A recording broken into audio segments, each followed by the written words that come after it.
मौलाना जाफर अली थानेसरी रहमतुल्लाह अलैह के बारे में आता है। मौलाना जाफर अली थानेसरी रहमतुल्लाह अलैह को अंबाला के जेल से पैदल लाया गया लाहौर के जेल तक। फिर लाहौर से कहा गया कि अभी भी उनके दिल में कोई दर्द नहीं है।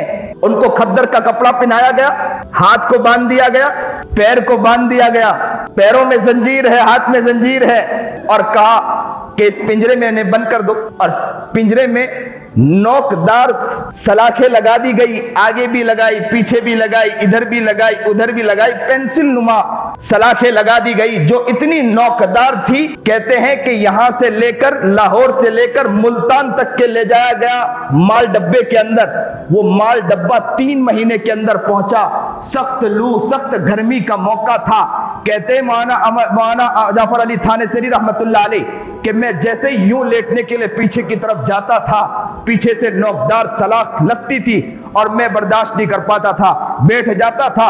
3 महीना मैंने इस तरह गुजारा, न इधर जाता सो सकता था, न इधर जा सकता था। इधर इस तरफ की तरफ जाता था, नोकदार सलाख इधर लगती थी, पीछे की तरफ नोकदार सलाख लगती थी और मैं बर्दाश्त नहीं कर पाता था।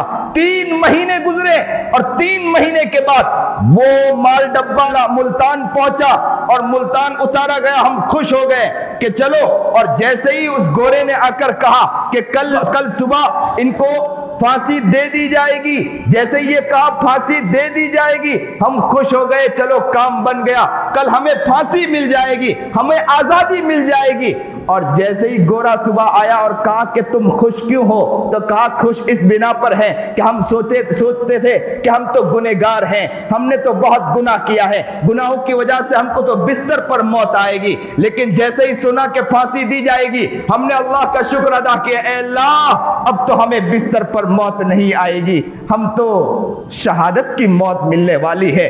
अल्लाह अकबर कबीरा। ऐसे वक्त फलस्तीन के मुसलमान याद आते हैं कि वो बच्चे भी माँ से आकर कहते हैं ना, माँ मुझे घर से निकलने दो। माँ पूछती है बेटे क्यों निकलने के लिए कहते हो, तो कहा अल्लाह के राह में कुर्बान होना चाहता